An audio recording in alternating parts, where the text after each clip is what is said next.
Hey guys! Tonight we're stepping back, way back, into a world without a single glowing smartphone screen to tell you it's 3 a.m. Imagine waking up to, well, you'll see. You probably won't survive the lack of Wi-Fi. Let's be honest. So, before you get comfortable, take a moment to like the video and subscribe, but only if you genuinely enjoy what I do here. Let me know in the comments where you're listening from and what ungodly hour it is for you. Now, dim the lights, maybe turn on a fan for that soft background hum, and let's ease into tonight's journey together. You stir, not to the shriek of a digital demon demanding your immediate attention, nor to the insidiously creeping anxiety of a to-do list already scrolling behind your eyelids.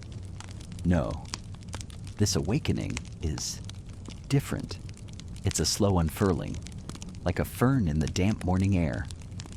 The first thing you register might be the quality of the silence.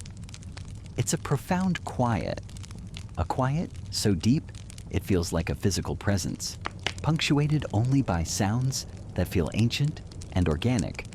Maybe it's the rustle of straw beneath you, or the gentle, rhythmic breathing of someone else nearby. Family, perhaps. Or if you're less fortunate, a collection of fellow travelers huddled for warmth. The air you breathe is thick with smells that your 21st century nose, bless its pampered little soul, would find rather robust. There's the pervasive scent of wood smoke, a comforting aroma that clings to everything, a constant reminder of the hearth. Beneath that, the damp, earthy smell of a packed dirt floor, or perhaps old, unvarnished wood. And yes, let's be frank, the undeniable, slightly acrid tang of unwashed bodies and chamber pots that haven't quite made their way outside yet. It's not a spa retreat this medieval morning, but it is real. You open your eyes, and there's no immediate blinding glare. Instead, a soft, gray light filters in, perhaps through a poorly fitted wooden shutter, or an unglazed window covered with oiled linen or scraped animal hide. It's a gentle invitation, not a command. This is a world untroubled by the tyranny of the minute hand, a world blissfully unaware of seconds ticking away like tiny, relentless heartbeats. Time, for you, in this moment, isn't a commodity to be measured, hoarded, or lost. It flows, like the river you might hear in the distance, or the slow, inexorable creep of the sun across the sky. The very concept of o'clock as we know it simply doesn't exist for most people. There are no pocket watches, no grandfather clocks chiming in the hall. Those are luxuries for a future you can't even conceive of. If someone were to ask you the time, you might glance towards the growing light in the east and say, "It's near dawn," or "The sun is yet to break the horizon." Molt, precision is, well, it's just not a priority when your day is dictated by the available daylight and the rumbling in your belly. You don't have a 7:32 a.m. meeting. You have tasks to be done before midday. The urgency isn't about beating the clock. It's about beating the sunset. Wasting daylight. Now, that's a sin. So, what exactly nudges you from slumber, if not the digital chirp of your phone? Nature, mostly, is your alarm clock. The most famous, of course, is the rooster. That insistent, somewhat arrogant crowing is a surprisingly effective signal. He's the original organic alarm, no snooze button included, unless you count a well-aimed clod of earth from a sleepy neighbor. But it's not just Chanticleer having his moment. Other animals stir the lowing of a cow eager to be milked, the snuffling of pigs, the nervous bleating of sheep as the sky lightens. These sounds are the soundtrack to your awakening, a rural symphony that tells you the world is coming alive. And then there's the sun itself, the ultimate timekeeper, its first tentative rays, perhaps painting the underside of the thatch roof with a pale gold, are a powerful call. Your body, far more attuned to these natural rhythms than we are today. Responds. You might find you simply know it's time to get up, a deep, instinctual stirring. Historians still argue whether the concept of a rigidly scheduled sleep cycle, as we understand it, with a consolidated 8 hours, was common, or if segmented sleep, with periods of wakefulness in the night, was more the norm. Imagine waking in the deep dark, pottering about for an hour, maybe stoking the fire or having a quiet ponder, then going back to sleep. Sounds almost civilized, doesn't it? In a world without artificial light extending the day, sleep patterns were likely far more fluid. Beyond these natural cues, human activity begins to impose its own rhythm. The first clangs from the blacksmith's forge, the distant rumble of a cart's wooden wheels on a packed earth track, the murmur of voices as other households begin to stir. These are signals that the collective day is dawning. But the most structured, the most official timekeeper, for many, would be the church bells. This is a mainstream historical fact. You can hang your medieval hat on the canonical hours, rung out from the local church or monastery, were the closest thing to a public clock. Matins, the pre-dawn office, might be the very first deliberate sound to break the stillness, followed by lauds at sunrise. These bells weren't necessarily about telling you it was precisely 5:03 a.m. They were more about marking the sacred rhythm of the day, calling the faithful and everyone else within earshot to prayer, or at least to an awareness of it. Your 5 a.m. alarm has nothing on cockcrow, minus an hour because the abbot is feeling particularly pious today. Nen Neomens. Here's a quirky, lesser-known tidbit about medieval timekeeping for a long while. Hours weren't even of equal length throughout the year. They often used what are called temporal hours. This meant that the period of daylight, from sunrise to sunset, was always divided into 12 hours, regardless of the season. So, in summer, a daylight hour could be much longer than 60 of our minutes, and in winter, it would be significantly shorter. Imagine trying to schedule a Zoom call with that system.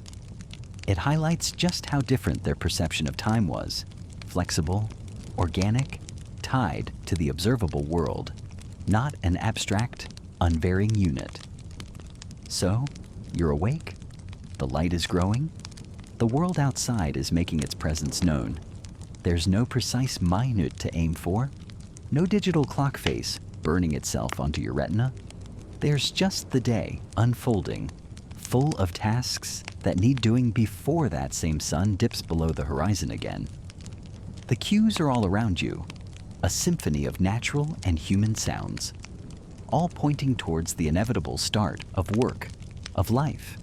The unfamiliarity with precise, segmented time doesn't mean a lack of structure. It just means the structure comes from different, more elemental sources. And as you lie there, feeling the cool air on your face, you know that the day, whatever it holds, has begun. The need for these cues, these gentle or not so gentle nudges, is paramount in a world that can't simply glance at a wrist to know what comes next. And so, you find yourself adrift in a time before the insistent beep of your alarm clock, before the glowing numerals on your microwave. It's a quieter world, perhaps, but one where the sky above is your grand, ever-present timepiece. You wake, not to a digital shriek, but to a subtle shift in the light, a gentle warming of the air. That's your first cue. The sun, our magnificent fusion-powered daytimer, is beginning its slow, majestic arc across the heavens. You step outside your, let's say, charmingly rustic dwelling. No Wi-Fi, alas, but the panoramic sky view is to die for, or, more accurately, to live by.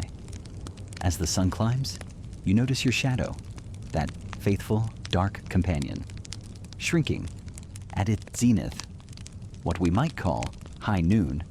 Your shadow is at its shortest, huddled directly beneath you. This isn't just a pretty observation. It's a fundamental marker. Early folks, clever as they were, quickly realized this. Imagine sticking a simple post in the ground, a gnomon, if you want to get technical, a sort of prehistoric selfie stick for telling time. The length and direction of its shadow throughout the day give you a surprisingly decent idea of how much daylight you have left. No need for a fancy app, just a stick and some sunshine. Of course, without SPF 5000 SU, you're also tracking the increasing likelihood of a rather historically accurate sunburn. Ouch. The sun's daily journey isn't just about hours, but also about the quality of the day. The crisp, cool light of early morning, promising potential. The blazing, sometimes oppressive, heat of midday, when perhaps a siesta under a shady olive tree seems like the only sensible option.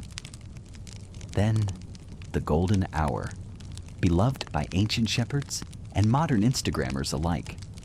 As the sun dips lower, painting the clouds in fiery hues, signaling that the workday, or the hunt, or whatever filled your pre-industrial schedule, is drawing to a close. It's a natural rhythm, deeply ingrained. You feel it in your bones, this solar cadence. It's a mainstream historical fact that the ancient Egyptians, for instance, divided daylight into 12 hours and the night into 12 more. The catch. The length of these hours would stretch and shrink with the seasons.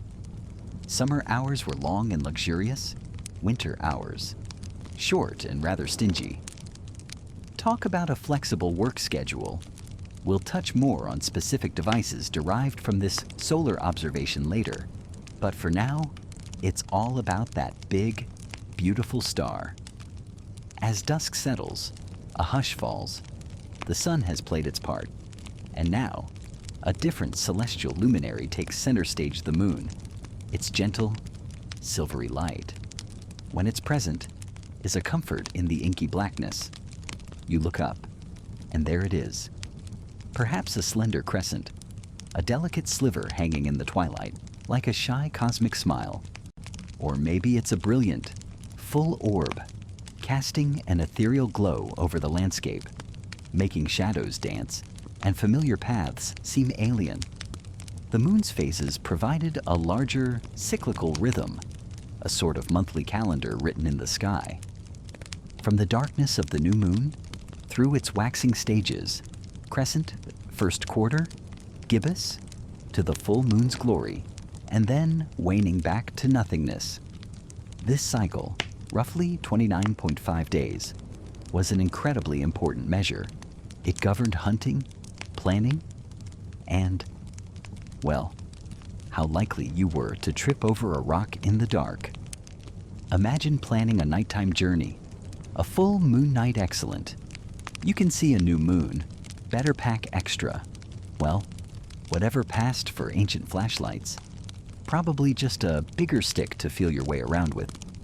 Historians still argue whether the primary drive for early astronomical observation was purely practical timekeeping for things like agriculture and travel, or if it was more deeply intertwined with religious and ritualistic calendars that then informed practical activities. It's likely a bit of both, a beautiful blend of the pragmatic and the profound. The moon's influence wasn't just visual, either. Coastal communities would have keenly observed its connection to the tides, another rhythmic pulse governed by our lunar companion. Though, thankfully, it didn't influence your Wi-Fi signal back then, mostly because, Wi-Fi was still a few millennia away from being a twinkle in anyone's eye. When the moon is new, or has set, the night sky truly explodes with its other residents, the stars.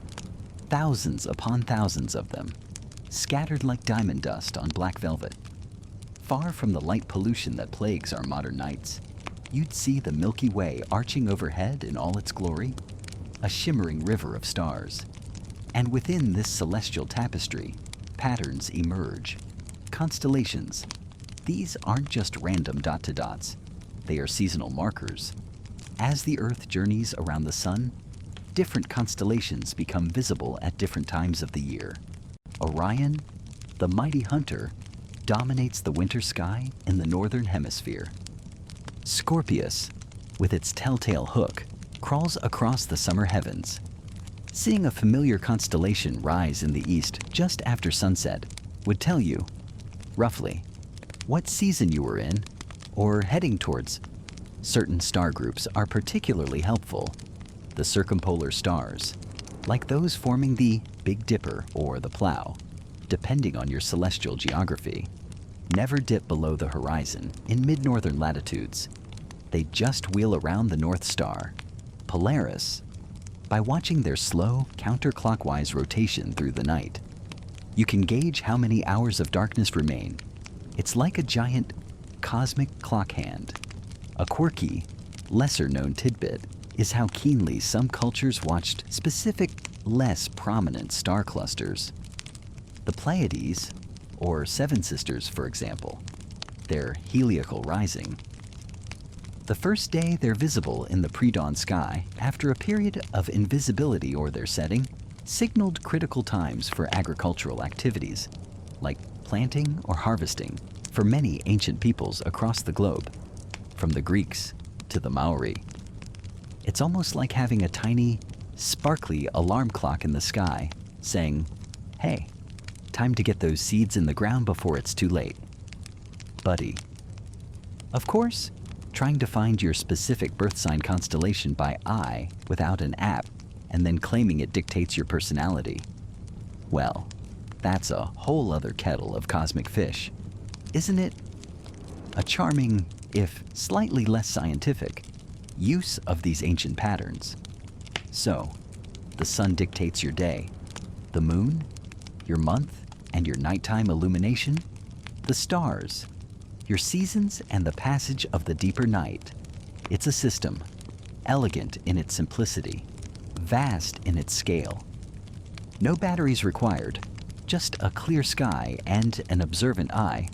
You are, in essence, living inside a giant, natural clock. It's rough, yes. A cloudy day could throw your solar readings off. A hazy night might obscure the stars, but it's reliable. It's always there. And it connects you directly to the rhythms of the universe. Remember that feeling of connection, that reliance on the natural world, as we delve deeper. So, you've been out there, craning your neck at the sun, squinting at the moon, maybe even trying to decipher the cosmic waltz of the stars, like we talked about.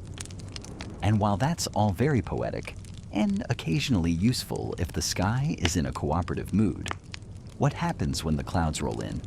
Thick as a forgotten stew? Or, when the sun decides to take its nightly siesta.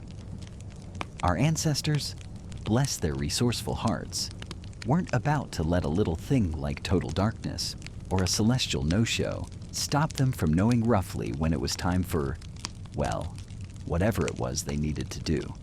You can almost feel the shift in the air, can't you? The grand sweeping gaze towards the heavens now turns inward, towards something a little more contained.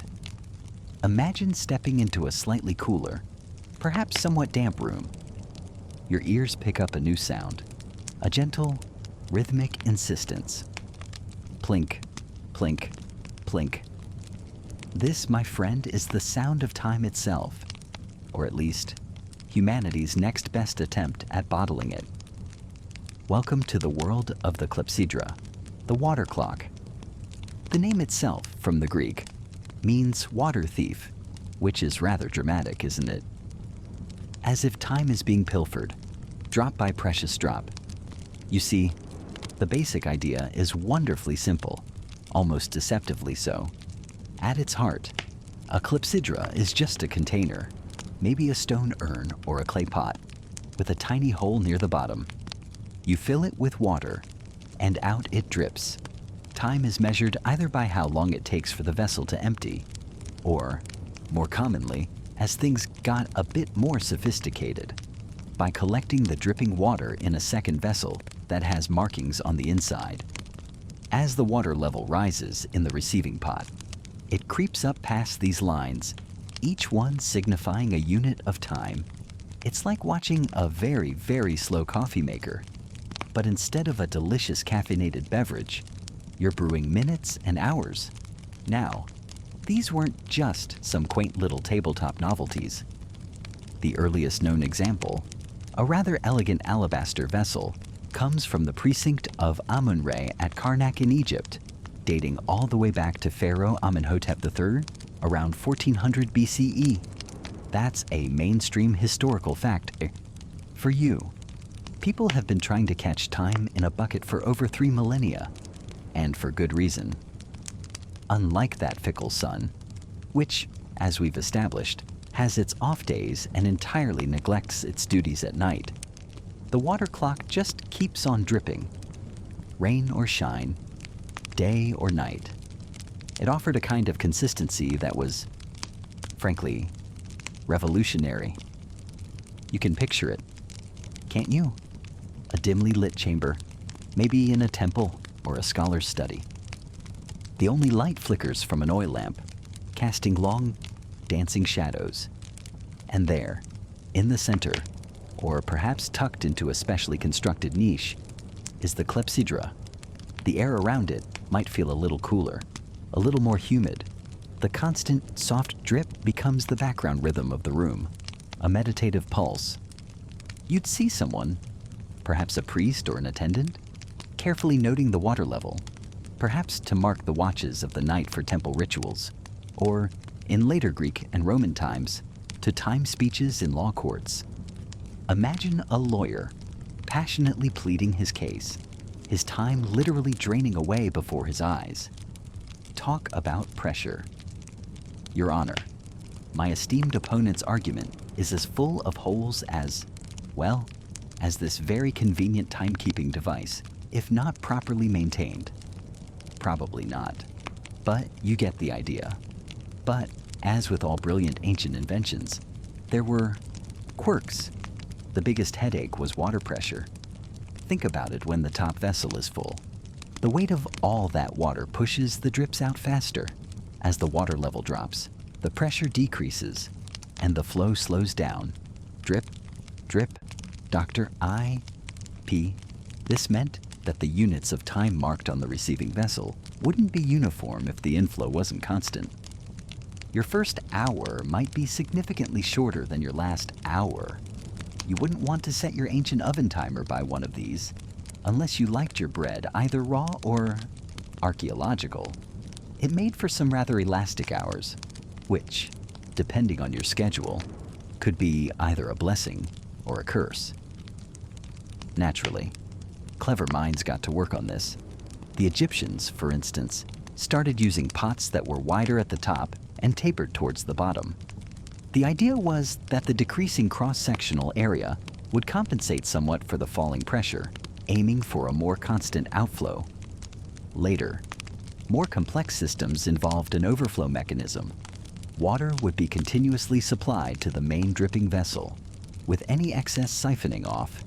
This kept the water level, and therefore the pressure, constant, leading to a much more regular drip rate. It's like rigging your leaky faucet to somehow leak at exactly the same annoying speed all day and all night. Progress. And speaking of cleverness, here's a quirky lesser-known tidbit. For you, the philosopher Plato. Yes,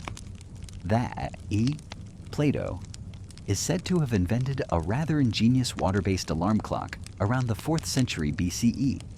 The story goes that he designed a system where, after a certain amount of water had dripped, it would trigger a siphon, causing another container to fill rapidly and then tip over, or perhaps force air through a whistle.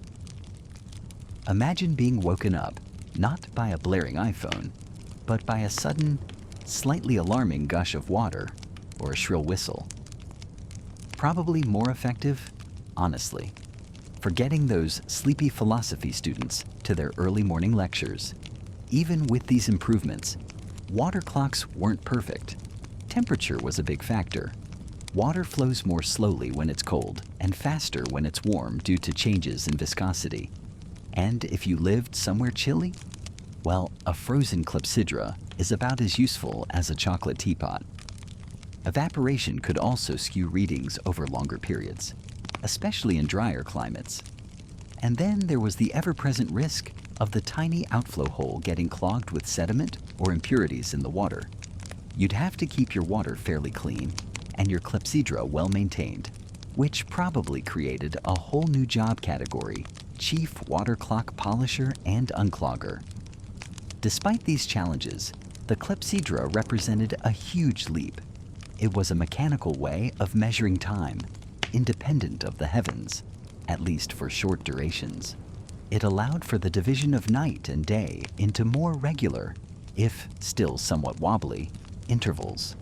The Greeks and Romans became particularly enamored with them, developing increasingly complex and, let's be honest, sometimes ostentatious versions with bells, whistles sometimes literally, and even moving figurines. This leads to a point where historians still argue whether the primary drive for improving clepsydrae was purely utilitarian, for more accurate timekeeping in legal or astronomical contexts, or if there was a significant element of scientific curiosity, mechanical showmanship, and the desire to create these intricate, almost magical automata tentatori. So, while not as unerring as the atomic clocks we rely on today, which, let's face it, are their own kind of magic, these water clocks were a marvel. They offered a rhythm, a steadiness that the sky couldn't always provide, more consistent than arguing with a sundial on a cloudy day, which, I imagine, was a rather one-sided and frustrating conversation. The drip, drip, drip of water became the heartbeat of a more regulated world, a quiet testament to human ingenuity and our unending fascination with the passage of time. You can almost feel that cool, slightly damp air, hear that relentless, gentle drip, a sound that, for thousands of years, whispered the hours away. It was the sound of progress, one drop at a time. So, with the sun long gone, its warmth just a distant memory, and those water clocks, remember them, perhaps a bit too cumbersome, or, dare I say, splashy for every single bedside, you find yourself seeking another way to pierce the deep, inky blackness of the pre-industrial night, and more importantly, to feel some semblance of control over its unyielding passage. You need something simpler, something more intimate, something that, quite literally, burns through the hours. And there it is, flickering gently on a small wooden stand. A candle. But this isn't just any candle you might idly light for a bit of ambiance. Oh no, this is a timekeeper. You lean in closer, your breath held so as not to disturb its delicate flame.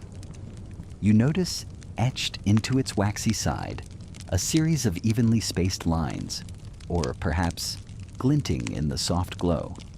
Tiny metal pins are embedded at regular intervals down its length. This, my friend, is a candle clock, a wonderfully straightforward solution to a persistent problem. You watch as the flame, a tiny, dancing teardrop of light, steadily consumes the wax. As it melts, the top edge of the candle slowly, almost imperceptibly, descends. If it's a line-marked candle, you're tracking that descent against the marks. Each line might represent an hour, or perhaps a shorter interval, depending on the candle's thickness and the desired precision, or, let's be honest, the optimistic precision.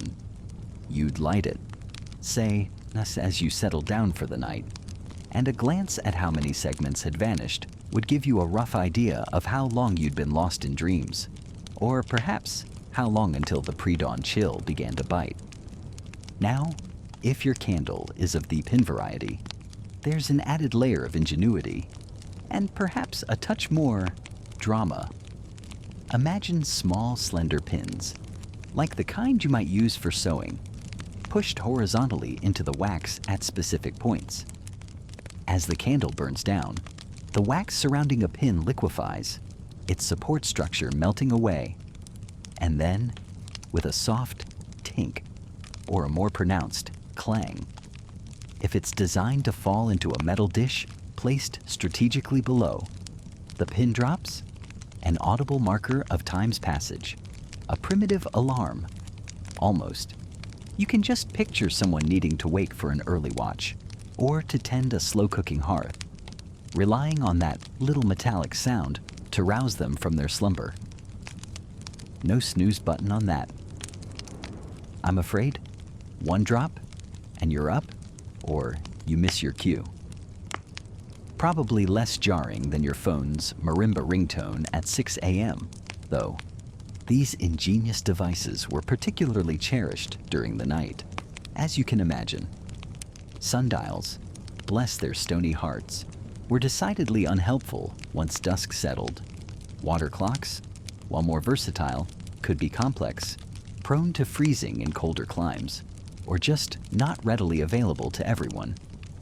The candle clock, however, offered a relatively accessible, self-contained method of timekeeping that also conveniently provided light. A two-for-one deal that our ancestors were all about. The mainstream historical fact often shared is that King Alfred the Great of England, way back in the 9th century, is famously credited with using such candles. The story goes he had 6 candles, each burning for 4 hours and marked at hourly intervals, allowing him to divide his day and night into prayer, study, and leads to a point where historians still argue whether the primary drive for improving clepsydre was purely utilitarian, for more accurate timekeeping in legal or astronomical contexts, or if there was a significant element of scientific curiosity, mechanical showmanship, and the desire to create these intricate, almost magical automata tentatori. So, while not as unerring as the atomic clocks we rely on today, which, let's face it, are their own kind of magic, these water clocks were a marvel. They offered a rhythm, a steadiness that the sky couldn't always provide, more consistent than arguing with a sundial on a cloudy day, which, I imagine, was a rather one-sided and frustrating conversation. The drip, drip, drip of water became the heartbeat of a more regulated world, a quiet testament to human ingenuity and our unending fascination with the passage of time. You can almost feel that cool, slightly damp air, hear that relentless, gentle drip, a sound that, for thousands of years, whispered the hours away. It was the sound of progress, one drop at a time. So, with the sun long gone, its warmth just a distant memory, and those water clocks, remember them, perhaps a bit too cumbersome, or, dare I say, splashy for every single bedside. You find yourself seeking another way to pierce the deep, inky blackness of the pre-industrial night, and more importantly, to feel some semblance of control over its unyielding passage. You need something simpler, something more intimate, something that, quite literally, burns through the hours. And there it is, flickering gently on a small wooden stand. A candle. But this isn't just any candle you might idly light for a bit of ambiance. Oh no, this is a timekeeper. You lean in closer, your breath held so as not to disturb its delicate flame.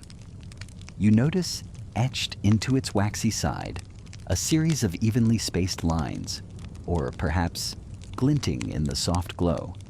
Tiny metal pins are embedded at regular intervals down its length. If it remained more of a specialized tool for monastic orders, scholars, or the wealthy, like our friend King Alfred, given the cost of good quality wax and the effort of calibration, it might not have been in every humble cottage. Yet, the simplicity of the concept suggests it could have been adapted in cruder forms by many. You can almost feel the quiet solitude of a room lit only by such a candle. The air thickens slightly with the scent of melting wax, hopefully beeswax, with its faint honeyed perfume, rather than the more center robust aroma of tallow that might have you questioning your dinner choices. You see the shadows lengthen and dance on the walls, a slow, hypnotic ballet accompanying the steady, silent, or pin-droppingly punctuated march of time. There's a certain peace to it. Isn't there a far cry from the urgent, glowing digits of your phone screen that you might glance at in the dead of night, instantly connecting you to a million anxieties? This candle clock, it just burns. It doesn't judge your insomnia. It doesn't flash notifications. It's a reminder that for centuries, close enough was perfectly fine for telling time, especially at night. You weren't trying to catch a train departing at precisely 3:17 a.m. You were trying to gauge if it was nearly dawn, or if you had a few more precious hours of sleep before the rooster. Nature's other, far less predictable alarm clock decided to clear its throat. The candle clock, with all its inherent inaccuracies, offered a measure of order in the vast, dark expanse of the night. It was a flickering beacon against the unknown, a companion that slowly, methodically, burned through the hours alongside you. You'd look at it, see how much wax remained, and know, roughly, where you stood in the grand, unceasing flow of time. And sometimes, roughly is all you truly need. So, after wrestling with those grand, clanking behemoths of early clockwork we just peeked at, or perhaps feeling that almost spiritual dread as the water in a clepsydra threatened to freeze solid on a particularly crisp night, remember that struggle for consistency. Our next little adventure in tracking time brings us to something altogether more granular. Yes, that's a tiny sand-based pun. You're very welcome. We're turning time upside down. Quite literally, as you encounter the wonderfully simple, yet surprisingly enduring, sand glass. You're probably picturing it now, two delicate glass bulbs, like transparent teardrops, joined by a slender neck. Inside, a fine, almost silken cascade of sand. Or perhaps something even more refined, whispers its way from the upper chamber to the lower. You hold one in your hand. Maybe it's cool to the touch, the glass smooth, the wooden frame, if it has one, worn by countless flips. There's a certain elegance to its anachronism. Isn't there, like holding a captured moment, a small self-contained universe where the only law is gravity and the steady, patient fall of countless tiny grains? Unlike some of the more ambitious timekeepers we've brushed against, the sand glass, or hourglass as you might know it, isn't really trying to tell you the grand, overarching time of day on today. Oh no, it's far too modest for that. It's not trying to keep pace with the sun or the stars in some continuous unending vigil. Instead, you find it's a specialist in measuring specific, often shorter, intervals. Think of it less as a clock and more as a very, very patient timer. It doesn't shout. It is 3 o'clock. It murmurs. Your allotted 30 minutes are up. You'd use it when you needed to know how long a particular task should take, or when a segment of time had passed. Imagine you're in a dimly lit church, the scent of old wood and beeswax in the air. The preacher, bless his long-winded heart, has a sand glass on the pulpit. This isn't just for show. It's his cue. When the last grain of sand slides through that narrow passage, it's time to wrap up the sermon, ideally before the congregation starts its own silent countdown to lunchtime. These sermon glasses were quite common, a gentle visual nudge towards brevity, or at least a defined period of elocution. It's a mainstream historical fact that sand glasses really came into their own and became common across Europe from around the 14th century onwards, perfectly coinciding with a need for more personal and portable ways to segment the day. But their utility didn't end at the church door. Picture yourself now on the deck of a rolling ship, the salty spray misting your face, the creak of timber all around. Out here, far from the reassuring chime of a town clock, how do you measure the watches, those vital segments that divide the sailor's day and night? You guessed it. The ship's boy, with a practiced hand, turns the glass. Often, these were half-hour glasses. When the sand ran out, he'd strike the ship's bell, a clear resonant sound cutting through the ocean's roar, marking the passage of another half-watch. It was crucial for discipline. For navigation, though, using a sand glass for precise longitude calculations was, shall we say, an optimistic endeavor, and for the general rhythm of life at sea. Of course, the motion of the ship could be a bit of a challenge for perfect accuracy, but they were certainly more robust than a water clock sloshing about. And the sand itself. Oh, it wasn't just any old beach sand scooped up on a whim. Unless you wanted your sermon to last indefinitely, or your ship's watch to be wildly unpredictable. The quality was key. It needed to be fine, dry, and uniform. Here's a quirky little tidbit for you. Some of the best sand glasses weren't even filled with sand.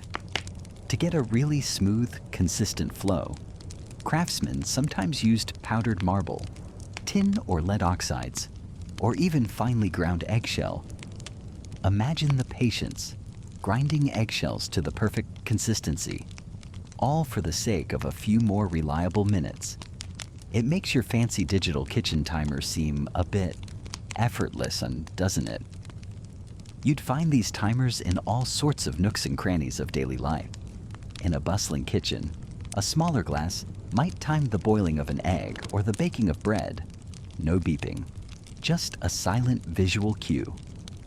In a scholar's study, amidst towering stacks of books and the scent of ink, a sand glass would measure periods of reading or contemplation. Monks in their scriptoriums, diligently copying manuscripts, would use them to break up their long hours of focused labor. You might even see them in early workshops, timing alchemical processes or craftsmen's tasks. The act of turning the glass itself becomes a small ritual, a deliberate acknowledgement of the passage of this specific block of time, the dramatic flip, like a tiny, dusty acrobat, signaling a new beginning for that measured interval. It's a very human scale of time, tangible and easily observed. Now, for all their charm and utility, sand glasses weren't without their limitations. They weren't precision instruments in the way we think of them today. The width of the neck could wear down over time, making the sand flow faster. Humidity could make the sand clump, slowing it down. And, of course, they were only good for that one. Preset interval. You couldn't easily adjust it if you suddenly decided your sermon needed an extra 10 minutes. Well, you could. But it involved finding another sand glass, or just ignoring the first one, which probably happened more often than we think. They weren't designed for long-term, continuous timekeeping. Trying to string together dozens of hourglass flips to measure a whole day would be an exercise in mounting frustration and inaccuracy. Bless their cotton socks, those who might have attempted such a feat. And, as with so many of these ancient timekeeping methods, there are whispers of debate among those who delve into the dustiest corners of history. Historians still argue whether the earliest reliable sand glasses truly predate the 14th century in Europe, or if earlier mentions in texts were just poetic license, referring to something similar perhaps, or simply using the image metaphorically. The archaeological evidence for very early sand glasses is notoriously, well, sandy. Glass is fragile, and the perfect conditions for preserving such an object are rare. So, as you watch that last, this is your time. The tower, the wall, the gatehouse, wherever your post might be. It becomes a solitary cell, a monk's retreat, but with slightly worse insulation and a much higher chance of being interrupted by, you know, actual trouble. So, what do you do with this precious chilly solitude if you're inclined? This is when the soft prayers begin. Your lips move, almost silently, forming words that have been spoken for centuries. Maybe you have a string of worn wooden beads, like those little worry stones people fiddle with today, each one a marker in a familiar litany. You feel the cool, slightly rough texture under your thumb as you cycle through them. There's no grand cathedral echo here, just the vast, indifferent expanse of the night sky and the faint, almost imperceptible hum of the sleeping town below. It's a very personal connection, a direct line. You hope to whatever power you believe watches over the watchers. You're not expecting a burning bush, just a little comfort, a little strength to get through till dawn, or maybe just for your feet to stop aching. Priorities, right? Or perhaps it's not formal prayer, but a quieter kind of communion. Meditation. You let your gaze soften, focusing on a distant star, or the way the moonlight, if there is any, catches the edge of a battlement.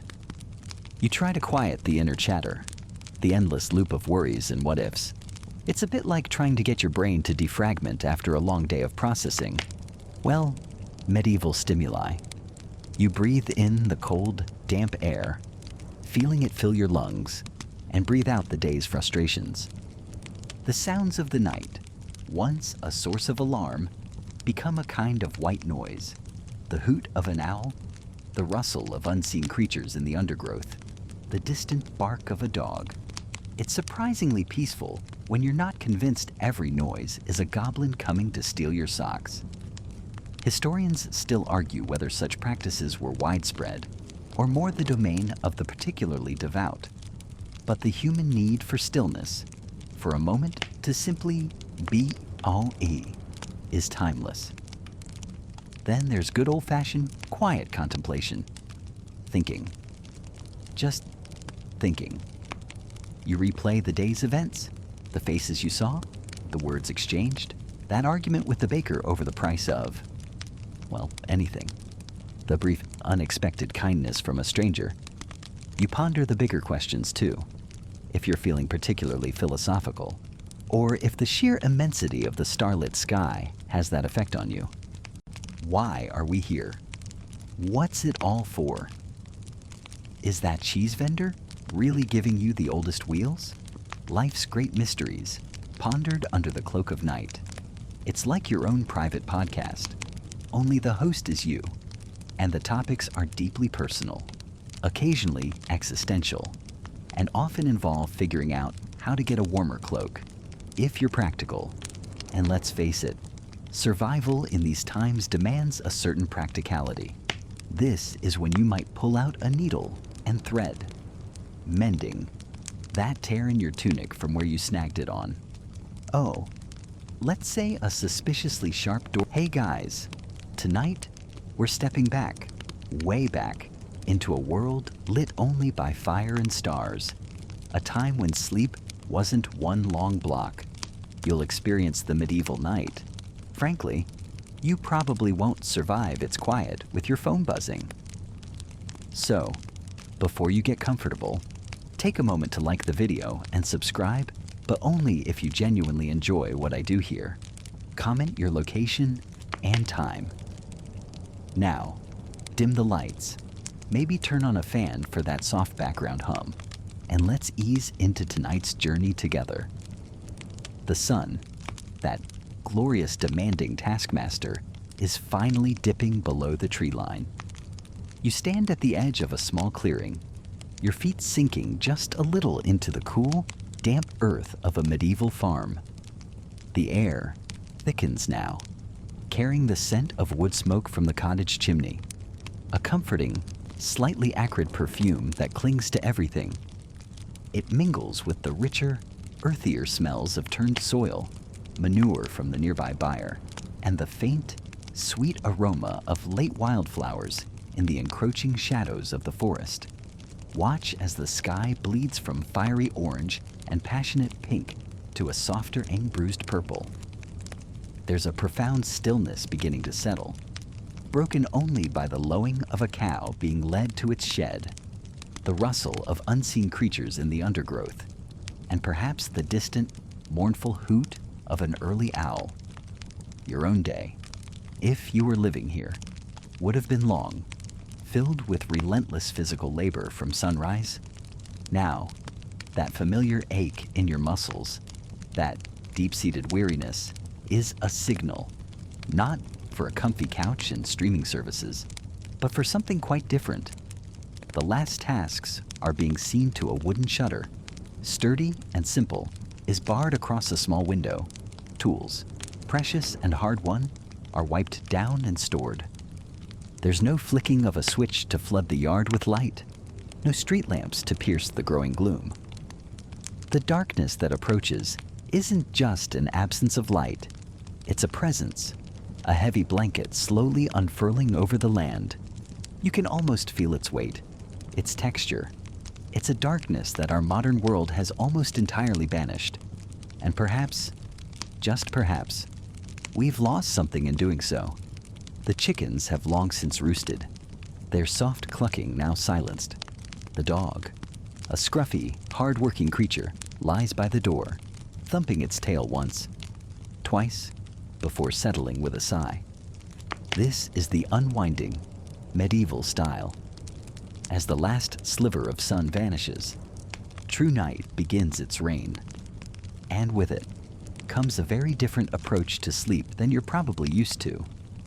Forget your 8-hour unbroken slumber. That's a relatively modern invention, a byproduct of the Industrial Revolution and the artificial lighting that came with it. Here, you're about to experience what historians call segmented sleep, or biphasic sleep. This was, for centuries, the absolute norm. It's a fascinating concept. Instead of one long sleep, people would have 2 shorter sleeps, separated by a period of quiet wakefulness in the middle of the night. This isn't some niche practice. Evidence from diaries, medical texts, and literature across Europe and beyond suggests this pattern was incredibly common. So, as the farm settles into an almost profound silence, you're not preparing for an uninterrupted journey till dawn. You're preparing for your first sleep, a period of rest that will last a few hours, after which you'll naturally wake. This interim period, sometimes called the watch or the French dorveil, wasn't seen as insomnia or a problem to be solved with a pill. It was just normal, a natural pause in the night's proceedings. Imagine that, a time when waking in the middle of the night wasn't a cause for anxiety, but an expected interlude. We'll explore what you might do during that wakeful period later. But for now, the focus is on succumbing to that first wave of delicious earned exhaustion. The air inside the small timber-framed cottage is close, smoky from the day's cooking fire, which has now been carefully banked to smolder through the night. The concept of winding down is less about browsing social media and more about basic, essential actions. You might see the family, perhaps a farmer, his wife, a couple of children, maybe an elderly parent, moving with a slow, practiced economy of motion. Water, drawn earlier from the well, might be used for a very cursory wash of hands and face, if at all. Don't picture a sudsy warm bath. That's a luxury far beyond this setting. Think more of a damp cloth and a shiver. Any remaining embers in the hearth provide the only flickering, dancing light, casting long, spooky shadows that writhe on the rough-hewn wooden walls. Clothes, simple tunics and leggings made of coarse wool or linen, are perhaps loosened or removed, but often people slept in some or all of their day clothes for warmth. Beds are, well, let's just say they're not Tempur-Pedic.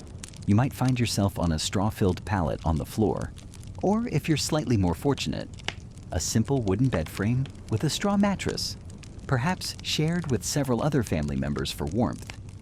Privacy is a modern luxury, much like spring-loaded mattresses. Before settling, prayers are almost certainly offered. Religion permeated every aspect of medieval life, and the vulnerability of the night, with its unknown terrors, both real and imagined, made appeals for divine protection a nightly ritual. It's a quiet, mumbled affair, a familiar comfort in the encroaching dark. There's a sense of surrender, of giving oneself over to the night and its rhythms. No checking your phone one last time. No, just one more episode. The day is done, truly done, and the darkness, oh, the darkness. It's something we can barely comprehend. Once that fire is fully banked, or the single, precious tallow candle, or smoky rushlight is extinguished to save it, the blackness is absolute. Imagine a power outage, but not just in your house or your street, but across the entire world as you know it. This is a darkness so profound it feels tangible. On a clear night, the moon and stars would be astonishingly bright, unpolluted by any man-made glow, and you'd navigate by their silvery light if you dared to step outside. But clouds could swallow even that, leaving you in a velvety, inky void. This is where the lack of modern light truly shapes the experience. Rushlights, for instance, were a common, cheap form of lighting for poorer folk. These were made by dipping the dried pith of a rush plant into animal fat. A quirky little tidbit for you, a typical foot-long rushlight might only burn for about 30 to 60 minutes, and it would give off a rather pungent, greasy smoke. Not exactly mood lighting for your late-night reading, unless your reading material was, say, the back of your eyelids. Candles made of beeswax were far superior, burning cleaner and longer, but they were incredibly expensive, reserved for the wealthy or for churches. So, for most, the night was unlit. Historians still argue whether this deep, pervasive darkness fostered a greater sense of community and reliance on one another within the household, or if it amplified fears of the supernatural and the unknown dangers lurking just beyond the door. It certainly made that period of wakefulness between sleeps a very different experience than just flicking on a lamp. The world shrinks to the immediate, the tactile, the sounds your own breathing makes in the quiet. It's a far cry from our brightly lit nights, isn't it? Almost makes you appreciate that annoying streetlight outside your window. Almost. The last sliver of orange has bled from the western sky, leaving behind a deep, velvety indigo. Remember that fan we talked about for the soft background hum? Well, out here, nature provides its own white noise, though it's far from white. It's more of a rich, loamy brown noise, if you will. The air, heavy with the scent of damp earth and cooling hay, grows still. You're lying on your simple straw-filled mattress, surprisingly comfortable.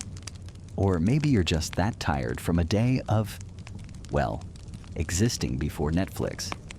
Your eyelids, which felt merely heavy a little while ago, now seem to be auditioning for the role of lead weights in a very niche, very sleepy play. This isn't the fraught, phone-scrolling, anxiety-tinged drift-off many of us experience today. No, this is different. Your body, finely tuned to the rhythms of the sun, something our internal clocks still desperately crave, understands the cue. The pineal gland, that little pea-sized wizard in your brain, has been dutifully pumping out melatonin ever since the light began to fade. A natural, bespoke sleeping potion. No prescription needed. It's funny, isn't it? We spend fortunes on sleep aids, blue light filters, and blackout curtains, all to replicate what happened automatically for millennia. Perhaps we should just try, being really, really tired from actual labor. Radical. I know. You feel your muscles still humming faintly from the day's exertions, mending that bit of fence, hauling water, Or perhaps just vigorously churning butter because, hey, it was Tuesday. Begin to truly release. Each breath out carries a little more tension with it, a slow deflation of worries. The day's events, once sharp and demanding, now blur at the edges, like watercolors left in the rain. There's a profound sense of surrender as you sink deeper into the rough-spun linen sheets. They're not 1,000 thread count Egyptian cotton, but they have a certain rustic honesty, a slight scratchiness that's almost grounding.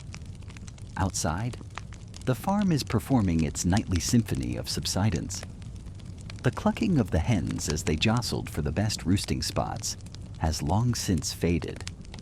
Now, it's the occasional soft moo from the byre, a low, contented sound that rumbles through the stillness.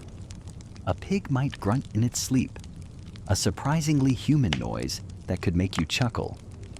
If you weren't already halfway to dreamland, the rustle in the thatch above your head could be mice, tiny feet scurrying on their nocturnal errands.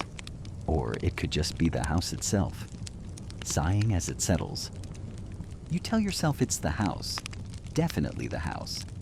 This descent isn't a jarring plunge, but a gentle spiraling slide into what folks back then, and indeed for much of human history, knew as the first sleep. That's right. Sleep wasn't always the consolidated 8-hour block we aspire to and often fail to achieve. For centuries, segmented sleep was the norm for many. People would sleep for a few hours, wake up for a bit, and then go back for a second sleep.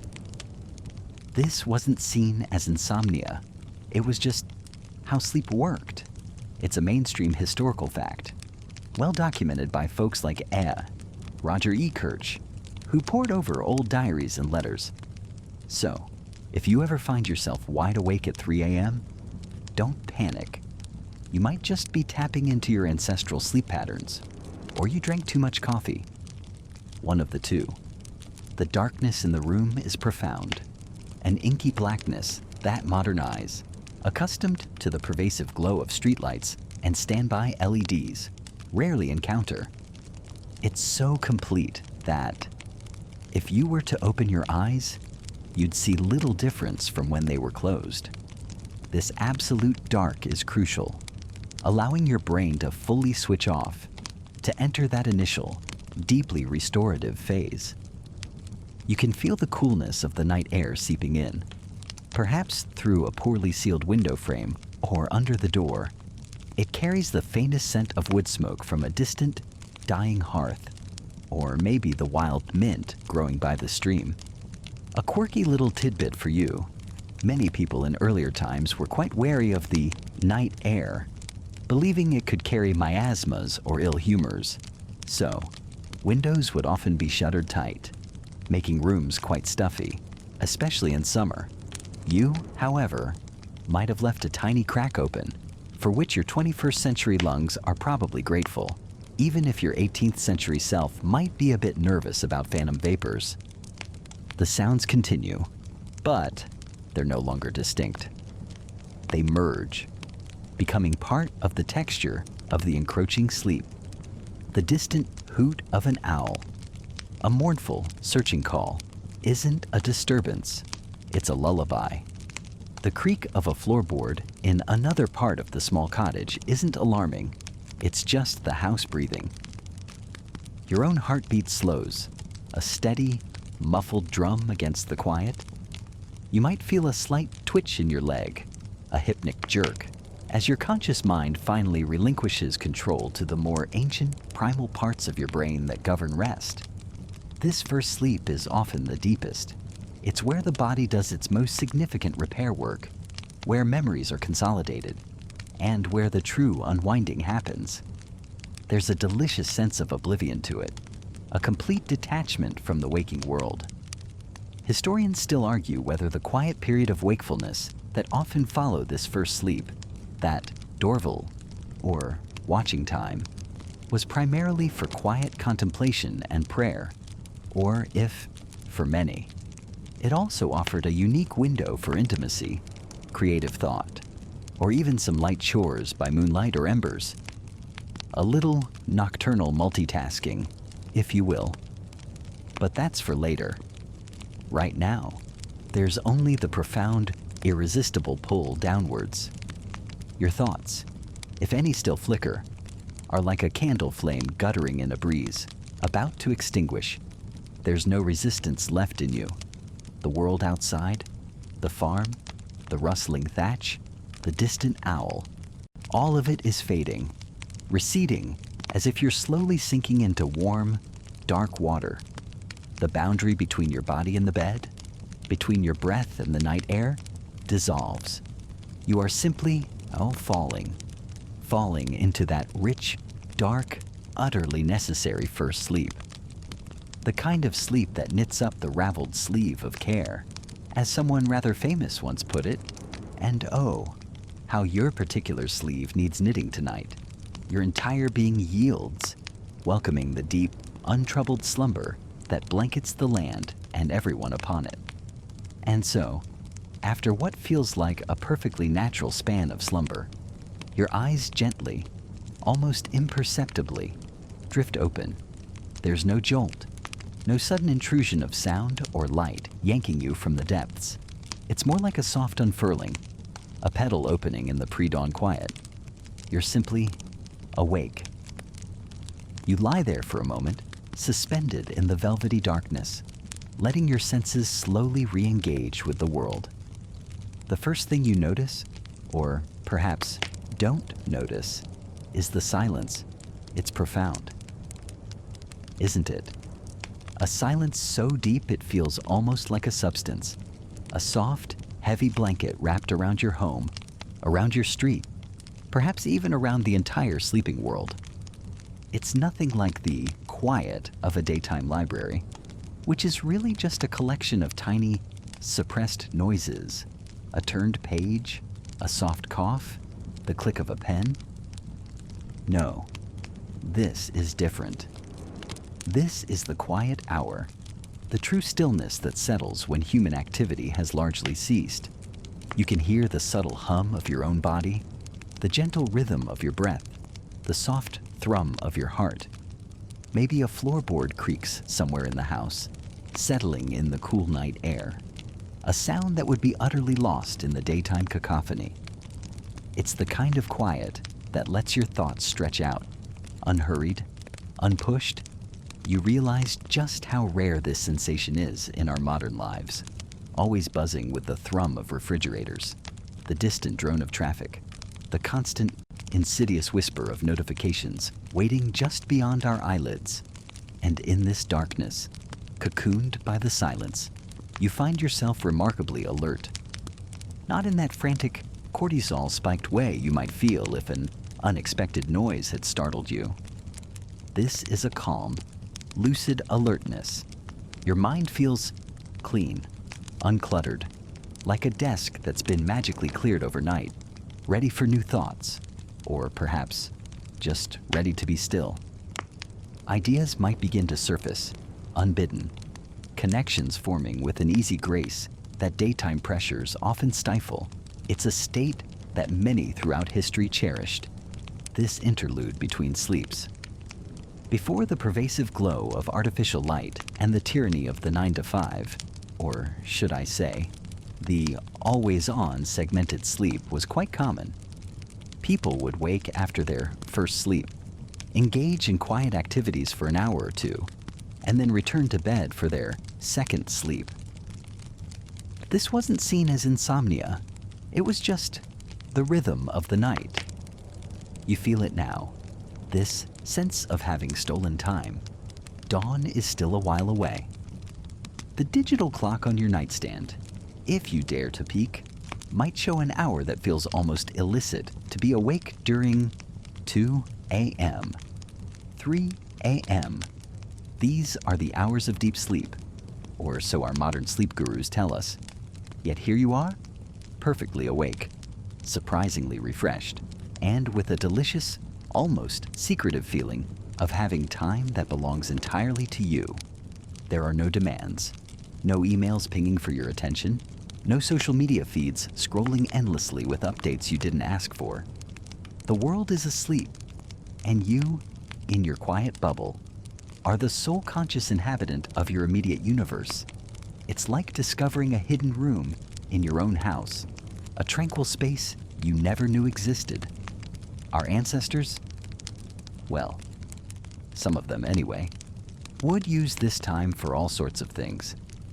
The famous diarist Samuel Pepys, back in the 17th century, often mentioned waking in the night, sometimes to write, sometimes to chat with his wife, or even to deal with a troublesome bedbug or two, which, frankly, makes our modern anxieties seem a bit tame. He just jotted it down.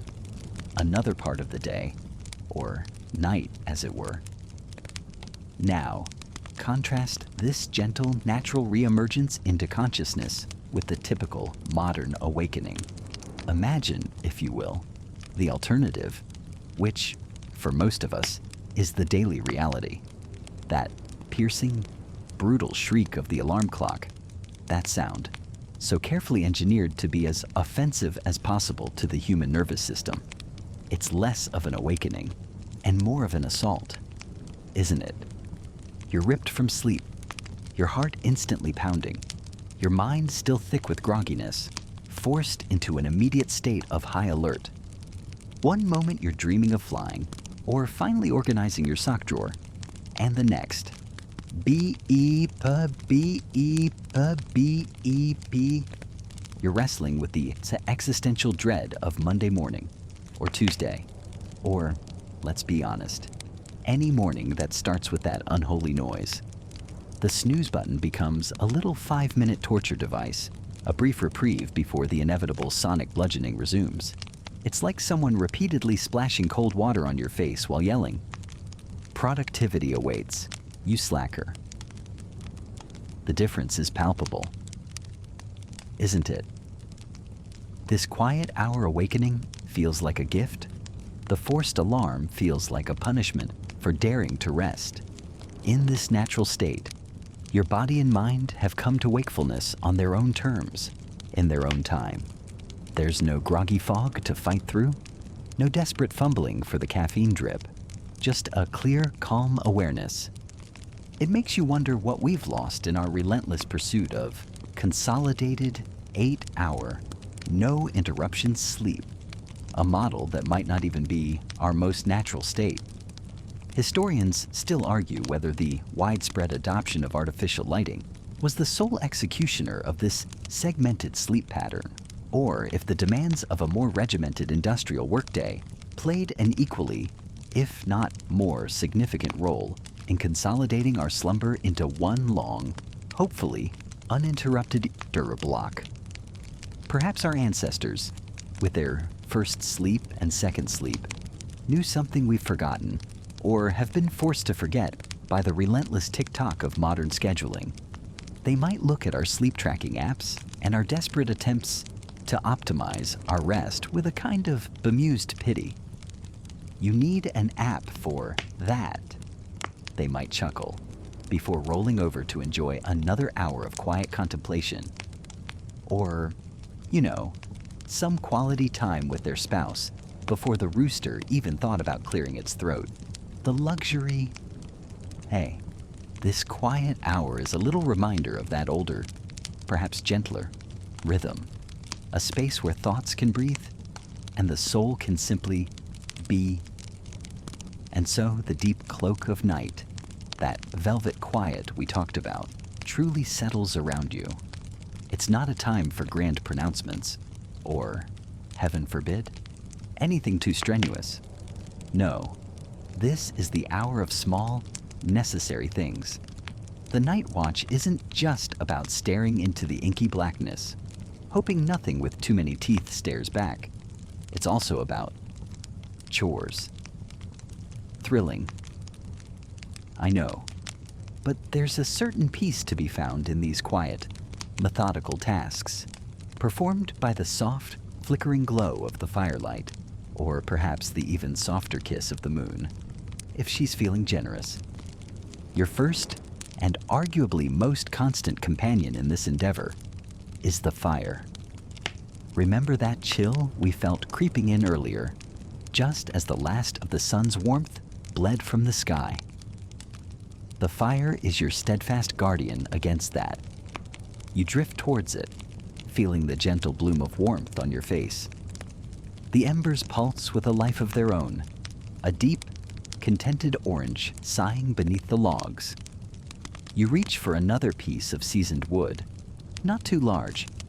You don't want a sudden inferno, just a steady, reliable burn. The dry bark feels rough, yet familiar under your fingertips. You place it carefully, angling it just so, coaxing the flames to lick at its edges. There's a soft hiss, a crackle, then a series of pops, like tiny contented applause. The smoke, thin and bluish, curls upwards, carrying the scent of pine or oak, a perfume far more ancient and comforting than anything you'd find in a modern bottle. You watch the shadows dance on the walls of your shelter, elongating and then shrinking. A silent puppet show played out for an audience of one. It's almost hypnotic, isn't it? This simple act of tending a flame, it's a core human experience, really. The control of fire, allowing us to cook, to stay warm, to ward off the things that go bump in the night. That was one of the biggest game changers in human history. Without it, well, let's just say our ancestors would have had significantly more brisk evenings and a far less varied diet. You adjust a log with a sturdy stick, watching the sparks fly up like short-lived stars. It's funny. We have all this technology now to keep us warm, thermostats and heated blankets. But there's still something deeply satisfying about this primal connection to a living flame. It's the original background app, always running, always needing a little nudge. Once the fire is settled, purring like a giant, fiery cat, you might turn your attention to the other living beings under your care. If you have any livestock, a few precious goats, perhaps, or some easily startled chickens, maybe even a grumpy old donkey who thinks he's the boss. This is the time for a quiet check. You move slowly, your feet scuffing softly on the earth or straw. The air in their enclosure is thick with their scent. That uniquely animal smell. A blend of warm bodies, hay, and damp earth. It's not unpleasant, just real. You listen. The soft snuffling sounds of sleep. A gentle chewing of cud. Perhaps a sleepy bleat or a low moo. These are good sounds. Reassuring. You peer into the gloom, your eyes now well adjusted to the low light. You can make out their shapes, huddled together for warmth and security. A goat might lift its head, its eyes reflecting the distant firelight like twin embers. You murmur a few soft words? Nothing specific, just a low, calming tone. Modern folks have baby monitors for their kids, or pet cams to check on their furry overlords. This is the ancient equivalent, a personal, tactile reassurance. You're checking for any signs of distress, any unusual restlessness that might signal a predator lurking nearby or an illness taking hold. Sometimes, you'll find a quirky little belief attached to these nightly rounds. Some old tales suggest that if a certain animal is particularly restless, it might be an omen. For instance, it was sometimes believed that the specific, almost mournful cry of a fox at an unusual hour could foretell a sudden change in weather, or perhaps even a spot of bad luck for the community. Not that you're necessarily buying into that, but it does make you listen a little more intently to that rustle in the undergrowth, doesn't it? You give a final, gentle pat to a warm, woolly back, and then you withdraw, leaving them to their slumber. Next on the agenda, while the world outside is still and quiet, is a bit of prep for the day to come. Your tools, they're your livelihood, your means of survival. Really, you gather them in the dim light, an axe, a knife, perhaps a hoe or a small adze. The cool, smooth feel of a wooden handle, worn by use, is grounding. The faint glint of moonlight or firelight on a sharpened edge is a subtle reminder of its purpose. You might have a whetstone, its surface gritty and waiting. The rhythmic shh, shh of steel on stone is one of an array of quiet night sounds, a meditative whisper in the darkness. You're not trying to reforge the thing, just maintain that keen edge, ensuring it's ready for whatever tomorrow throws at you. Chopping wood, clearing brush, preparing food. You check the bindings, making sure the axe head is secure, the knife handle solid. Perhaps you have a little pot of animal fat or plant-based oil, and you carefully rub a thin layer onto the metal to prevent rust and onto the wood to keep it from cracking. It's a slow, deliberate process. There's a certain respect you develop for these objects. They're extensions of your own hands, your own will. Historians still argue whether the meticulous care of everyday tools was a widespread individual responsibility, with everyone knowing the basics of maintenance, or if even in smaller, less complex settlements.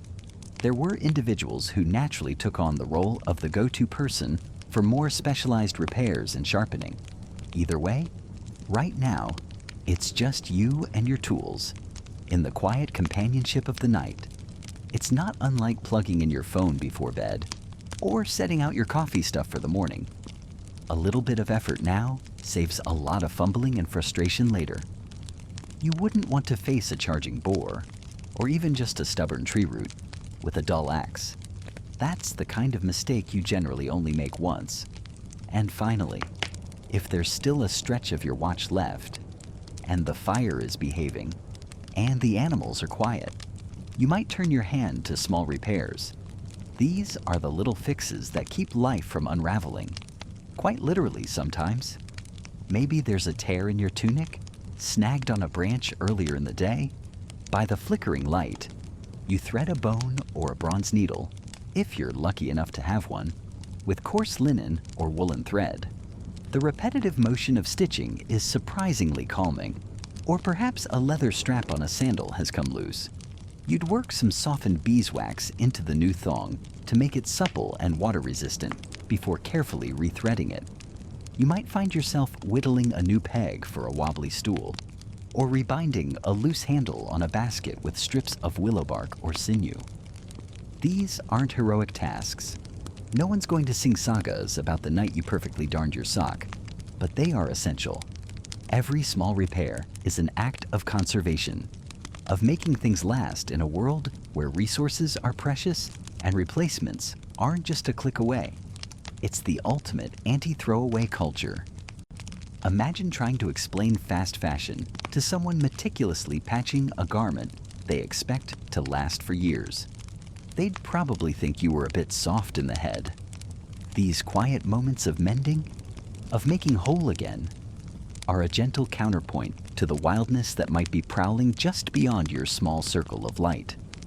Each task, performed in the hushed stillness, is a thread in the fabric of survival, a quiet assertion of order against the encroaching dark.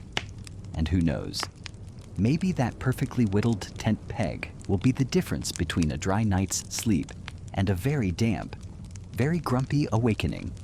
It's the little things. You see, always the little things. That's right. So the silence, that deep, almost humming quiet of the pre-dawn hours, it can be a companion. But sometimes you crave a different kind of presence. After all, even with the weight of the community's safety, metaphorically, on your shoulders. Remember how heavy those imaginary epaulets felt. You're still human, and humans.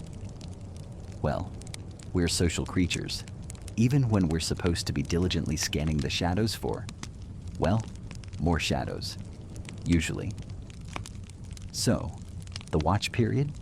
It isn't always just about solitary vigilance or listening for the telltale scuffle of a stray cat that sounds suspiciously like a nefarious plotter. It's also, surprisingly often, a time for quiet social interactions. Think of it as the original co-working space, but with more cobblestones and a significantly higher chance of encountering someone who genuinely believes the moon is made of cheese. You find yourself, perhaps after a particularly uneventful hour, your eyes a little gritty from staring into the inky blackness, feeling the pull to connect, just for a moment. This is when you might indulge in a bit of neighborly visiting, not a boisterous door-flinging kind of visit. Mind you, oh no, this is an art form in hushed communication. You slip away from your designated patrol path, just for a little while. The sound of your soft-soled shoes, like we discussed for optimal stealth, barely registering on the damp ground. You approach a familiar shuttered window, one where you know a kindred spirit, perhaps another member of the watch from a different household, or just a fellow night owl might be awake. A soft tap, a prearranged signal, maybe 3 quick knocks, then a pause, then 2 more. Nothing that would alarm the truly sleeping. The shutter creaks open just a sliver of warm, dim light spilling out, painting a fleeting stripe across your face.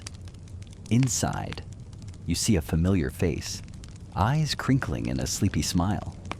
You exchange hushed greetings, your voices barely above a whisper, the kind of whisper that feels intimate and conspiratorial. All quiet on your end. You might murmur and they'll nod, perhaps adding, "Heard old man Hemlock's goat got loose again," caused a bit of a stir down by the bakers. It's the news of the night, the micro-gossip that keeps the small hours from feeling too vast, too isolating. These aren't earth-shattering revelations, mostly just the gentle hum of everyday life continuing even under the cloak of darkness. It's comforting, in a way.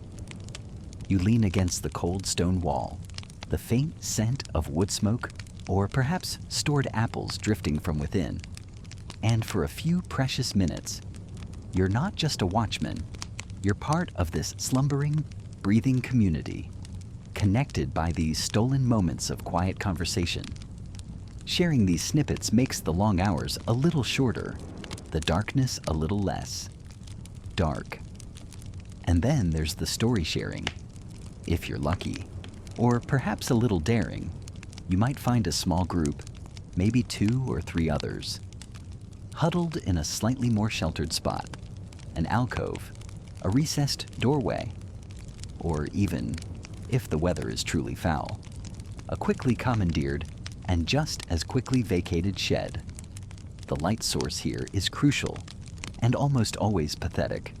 A single, sputtering tallow candle, casting enormous dancing shadows that make everyone look vaguely sinister, or the dying embers of a carefully banked fire, providing more warmth than actual illumination. By this faint, flickering glow, stories are woven. These aren't the grand, sweeping epics recited in the mead hall. These are the night tales, the ones that thrive in the gloom. Ghost stories, of course, are a perennial favorite. Each unexplained creak from a nearby building adding an impromptu sound effect. You'll hear tales of local legends, the mischievous spirits said to inhabit the old mill, or the phantom dog that roams the churchyard. Sometimes, it's personal anecdotes, embellished for dramatic effect, recounting a near miss with a clumsy thief or a comical encounter with a sleepwalking burglar. The oral tradition was incredibly strong, you see. This was how history, entertainment, and even warnings were passed down long before everyone had a glowing rectangle in their pocket to scroll through. You might hear a story that's been told for generations, its edges softened and its details shifted with each retelling. Much like trying to remember the exact plot of that dream you had last Tuesday. There's a magic to it. This sharing of narratives by such faint light, your faces leaning in, a small circle of humanity against the vast, indifferent night. It's the ancient equivalent of a late-night podcast. Really, just with a much higher chance of actual bats.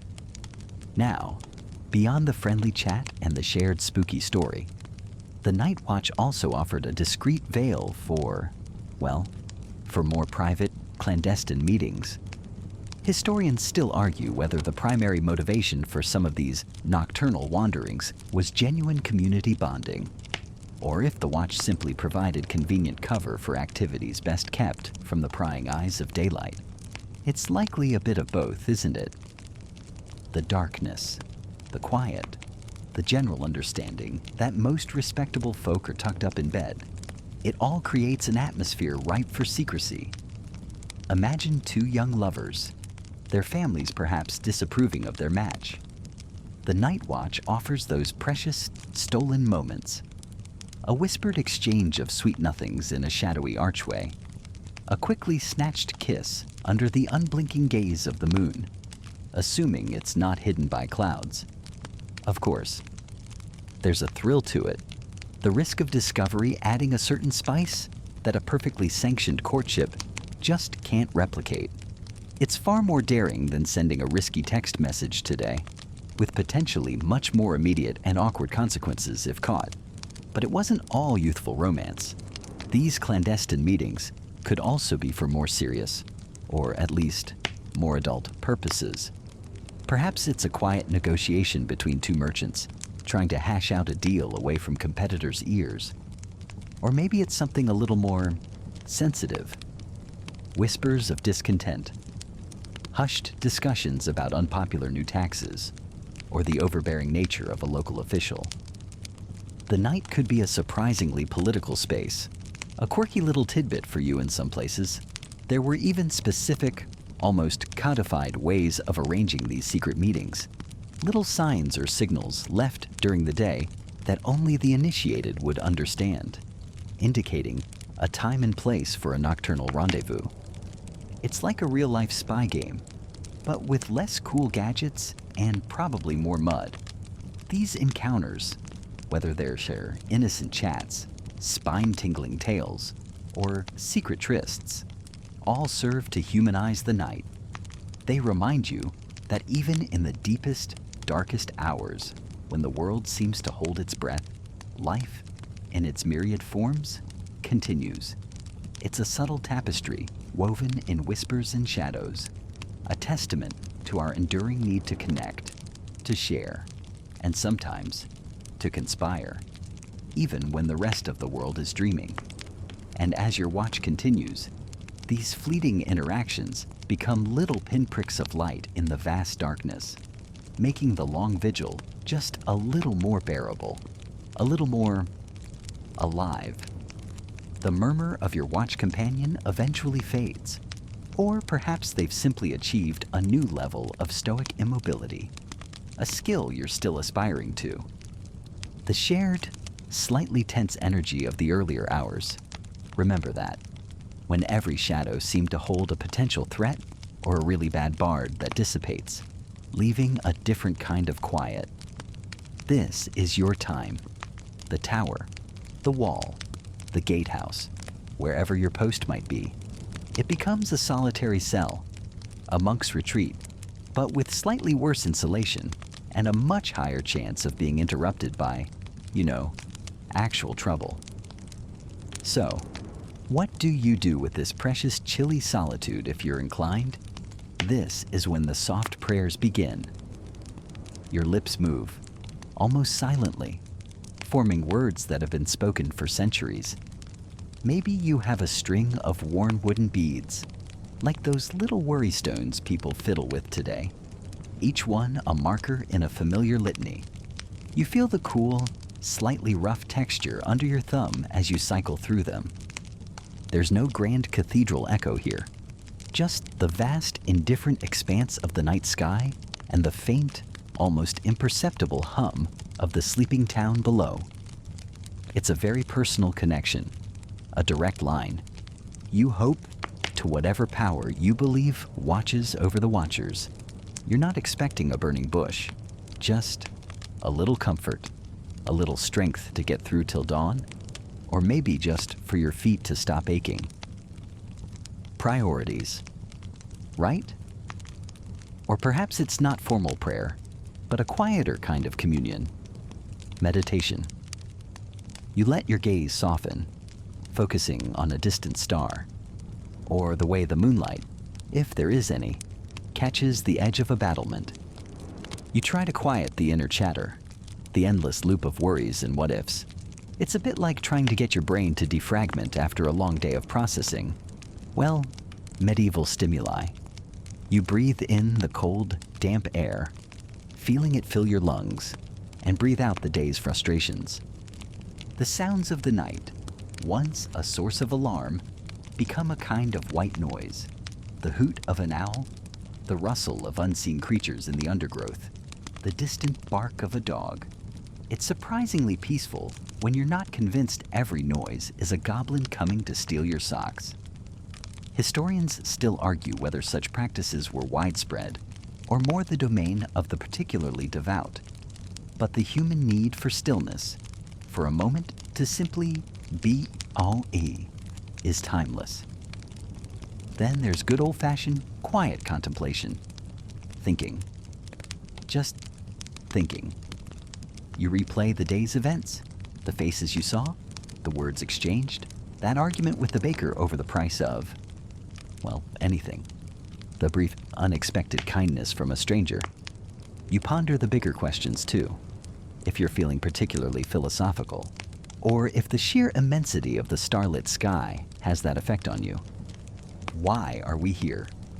What's it all for? Is that cheese vendor really giving you the oldest wheels? Life's great mysteries, pondered under the cloak of night. It's like your own private podcast, only the host is you, and the topics are deeply personal, occasionally existential, and often involve figuring out how to get a warmer cloak, if you're practical. And let's face it, survival in these times demands a certain practicality. This is when you might pull out a needle and thread. Mending. That tear in your tunic from where you snagged it on. Oh, let's say a suspiciously sharp door frame, or reinforcing a button on your gambeson that's seen better days. The repetitive motion of the needle, in and out, can be quite meditative in itself. You're not aiming for haute couture, just something that will keep the wind out and hold together for another week. The light is terrible.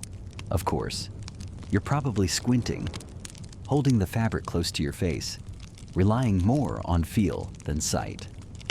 It's a quiet, useful occupation, a small act of order against the encroaching chaos, or at least against the encroaching cold. And here's a quirky little tidbit.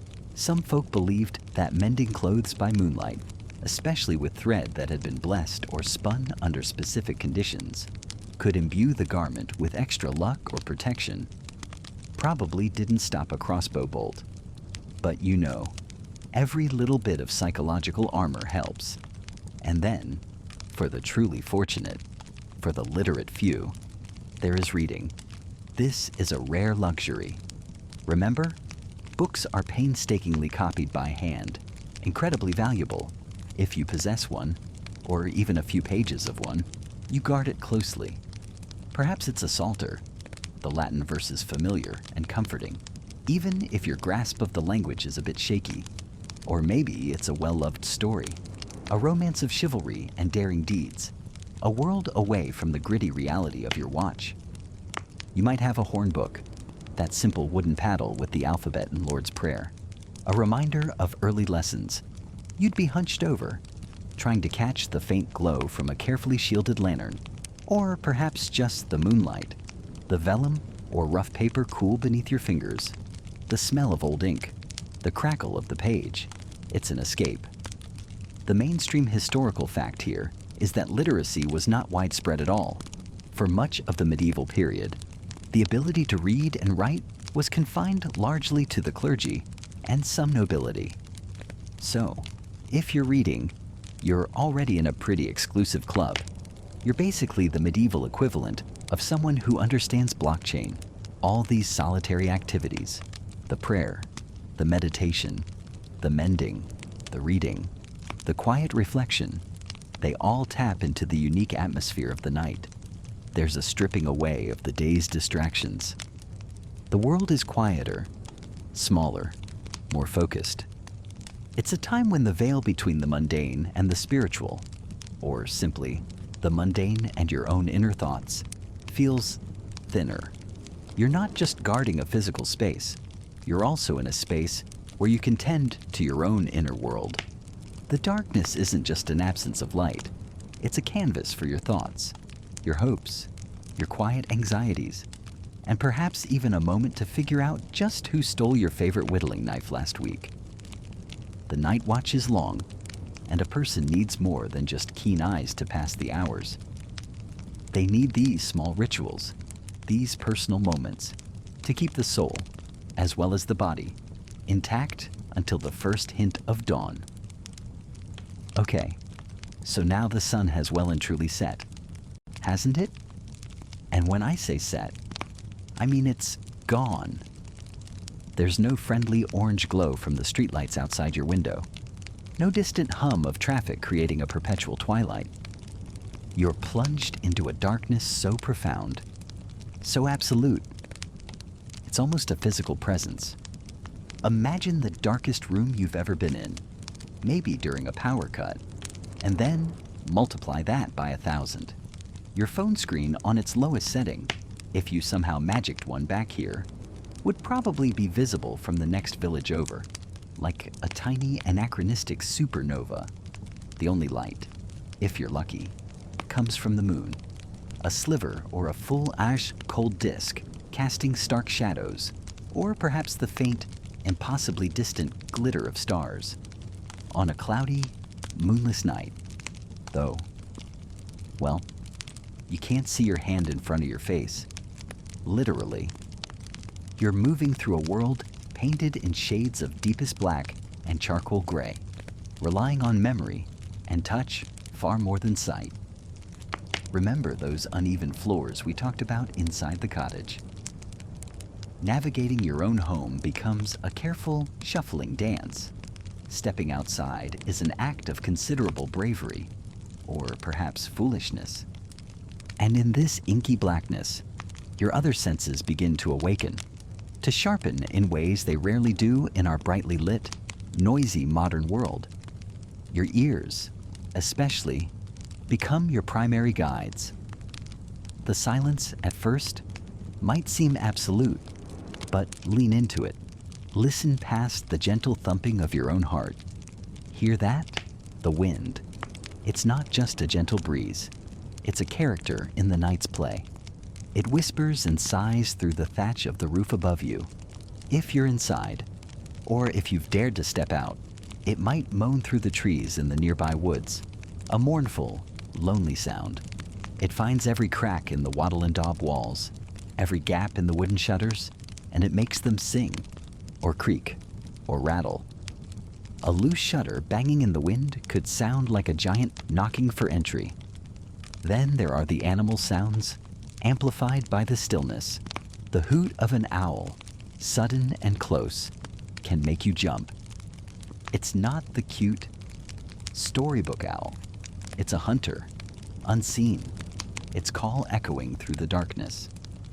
You might hear the rustling of small creatures in the undergrowth, or, depending on where your little medieval abode is situated, perhaps the distant howl of a wolf? Yes, actual wolves. Forget your white noise machine with its gentle forest sounds. Medieval night was the original organic, free-range soundscape, with a slight, but not insignificant, chance of actual wolves adding their voices to the chorus. Inside, you might hear the soft stirrings of any animal sharing your space, a pig grunting in its corner, a chicken muttering in its sleep. Even the scuttling of a mouse in the walls sounds unnervingly loud. Distant noises carry with an incredible clarity you wouldn't expect. A dog barking miles away, a sudden shout from a neighboring village, the creak of a cartwheel from a traveler moving very, very late, or very, very early. You might even hear the distant toll of a church bell, marking the hours, or, more significantly, the curfew. That's a mainstream historical fact for you. The curfew bell, free, from the old French couvre-feu, meaning cover fire, was a signal for people to bank their fires for the night to prevent accidental blazes. a huge danger in towns built mostly of wood and thatch. It was a sound that regulated the rhythm of the night for everyone. And the smells. Oh, the smells of the medieval night are something else entirely. There's no escaping the scent of wood smoke. It clings to everything. Your clothes, your hair, the very air you breathe. It might be the comforting smell of your own dying hearth, or the acrid tang of your neighbor's poorly burning fire. Mixed with that is the smell of the earth itself, damp soil, decaying leaves, the raw, untamed scent of the natural world pressing in. If it's rained, the air is thick with the smell of wet wool, damp thatch, and the heavy, loamy aroma of the fields. There's a certain pungency to the medieval night, a richness of odors that we've largely filtered out of our sanitized modern lives. You might catch a whiff of livestock, a nearby midden, or even the faint, metallic scent of distant water if there's a river or lake close by. These aren't always pleasant, but they are undeniably real. Then there's the cold. Unless you're huddled right next to the embers of that covered fire, the cold is a constant companion. It seeps through the walls, through the floor, through the very blankets you might have pulled around you. This isn't the dry, centrally heated cold you might feel if you turn your thermostat down too low. It's a damp, penetrating chill that settles in your bones. You feel it on your cheeks, your nose, your fingertips. You pull your rough-spun cloak or blanket tighter, burrowing into straw bedding if you have it, seeking any pocket of warmth. Remember how we talked about those simple, medieval dwellings? There's no double glazing here, no insulation beyond what nature or rudimentary building techniques provide. You feel the environment in a very direct way. This raw sensory immersion is what truly defines the medieval night. It's a far cry from simply being in the dark. It's an experience that heightens some senses while diminishing others, creating a unique perception of the world. It's fascinating, too, how people interpreted these intense sensory inputs. Here's a quirky tidbit. Many medieval people genuinely believed that some of the strange sounds of the night, the whistling wind, the cries of unseen animals, the rustling in the deep woods, were caused by supernatural beings. Fairies, spirits, mischievous imps, or even the terrifying wild hunt, a spectral procession thundering through the sky. It's easy to understand why, when every creak and whisper is magnified 100-fold in the oppressive darkness. Historians still argue whether the medieval fear of the night was primarily rooted in these real dangers: the wolves, the possibility of getting lost or attacked, the accidents that could happen in the pitch black, or if it was more deeply entwined with superstitious beliefs, magnified and given form by the profound absence of light. Perhaps it was a potent cocktail of both. After all, when you can't see what's making that eerie scratching sound just outside your flimsy door, your imagination, fueled by stories in the unknown, can conjure up all sorts of terrifying possibilities. And you thought your roommate, who never opens a window, creating their own special miasma, was bad. At least you usually have electric light and solid walls between you and whatever is rustling outside. Here, the boundary between your small, fragile human world and the vast, untamed, and often unseen natural world is incredibly thin, almost permeable. Especially once the sun goes down, you are truly at the mercy of the elements and the environment in a way we rarely, if ever, experience today. The night wasn't just a time of day, it was an entirely different realm. So as you lie there, in that quiet space between sleeps, the Dorval we've been exploring, it's not all just peaceful contemplation or, finally getting around to darning those socks by moonlight. Your mind, even if it's a bit fuzzy, knows that the world outside your thin walls hasn't just paused. The night, especially the medieval night, isn't merely the absence of sun. It's a different realm, one that holds its own distinct set of, let's call them, opportunities for adventure. If by adventure you mean potential peril. You shift, perhaps on your straw-filled mattress, and the rustle sounds unnaturally loud in the stillness.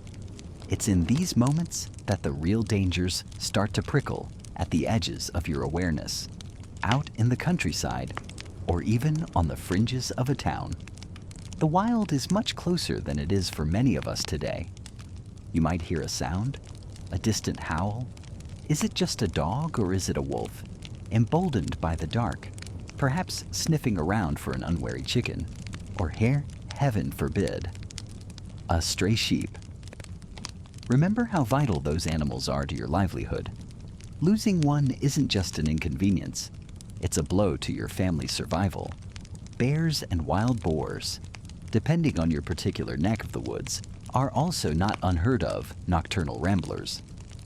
They're usually more scared of you, but usually is a thin blanket when you're considering what might be snuffling just beyond your door. You don't exactly have a reinforced steel security door, do you? More like a sturdy wooden one, with a bar across it if you're fortunate. Then there are the two-legged predators, thieves and vagabonds. The night is their cloak, their accomplice. While the town watch, those dutiful, if sometimes dozy individuals we've mentioned, patrols the main thoroughfares, their shouts of "all's well, okay" echoing reassuringly. They can't be everywhere. It's a mainstream historical fact that towns of any significant size employed watchmen whose duties included not only crime prevention and fire watching, but also calling out the hours.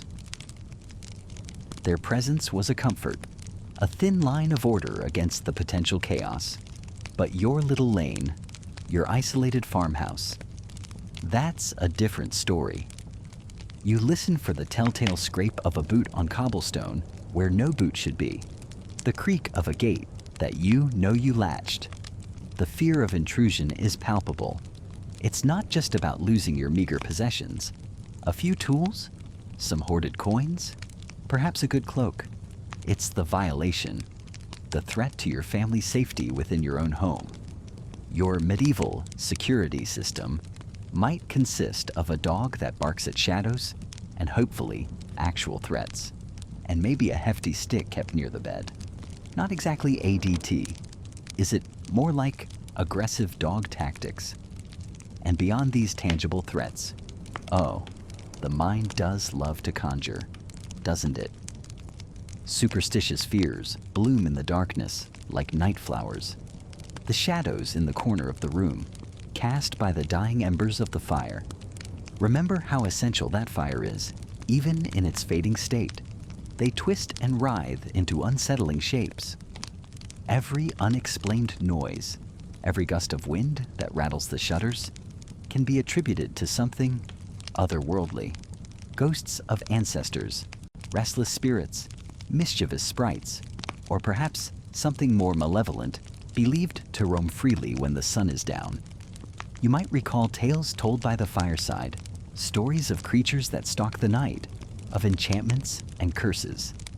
It's your medieval equivalent of checking under the bed for monsters, except the monsters in the stories are a lot more inventive and, frankly, have better backstories than the ones our kids dream up. These fears are potent, especially when you're alone with your thoughts in the deep quiet. Historians still argue whether the perceived increase in crime and malevolent supernatural activity at night was a statistical reality, or more a reflection of heightened societal anxiety about the hours of darkness, amplified by folklore and the very real vulnerability. Mavendi, this is where that period of wakefulness, your Dorval and Tau, transitions from a simple break in sleep to something much more practical, a time for vigilance. You're not just lying there, passively waiting for the next wave of sleep. You're on alert, a silent guardian of your household. You might strain your ears, trying to parse the normal night sounds, the sigh of the wind, the distant braying of a donkey, the snores of your family. From anything that signifies a threat, is that a floorboard creaking under an unfamiliar weight, or just the old house settling, as it always does? Your senses become sharper. The smell of smoke, is it from your own hearth, dying down safely? Or is it the acrid scent of something burning that shouldn't be?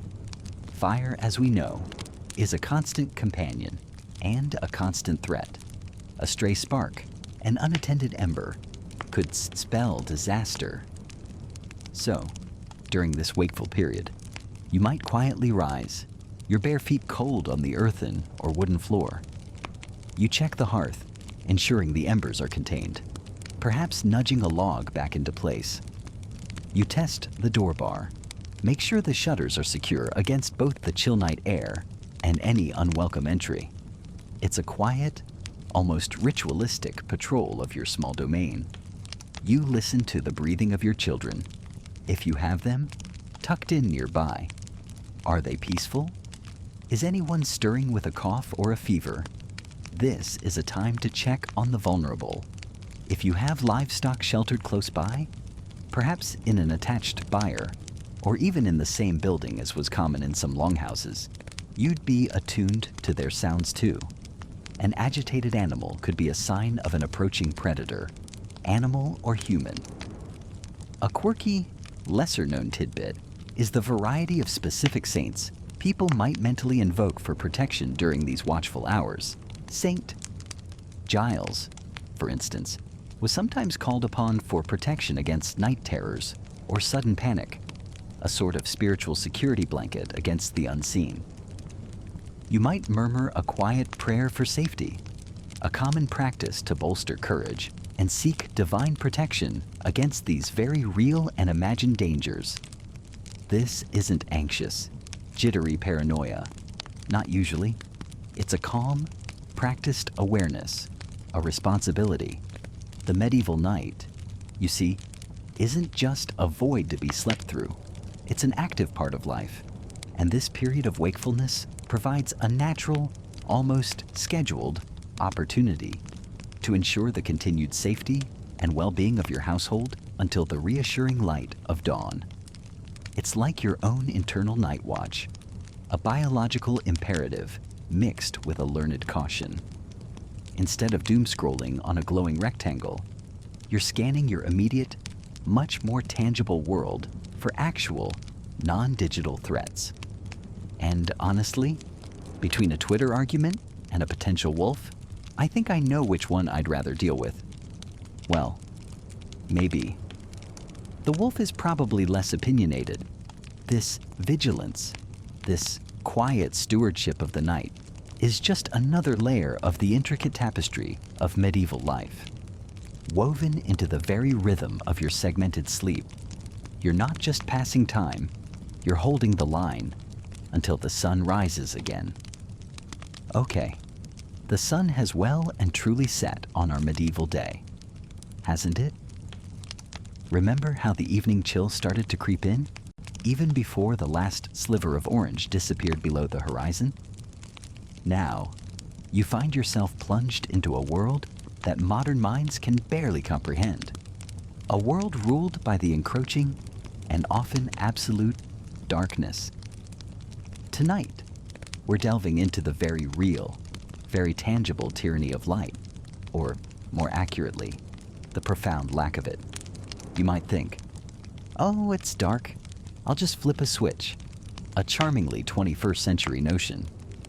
But here, in this time, light isn't a utility, it's a luxury, a fleeting resource, and its scarcity dictates the very pulse of your existence.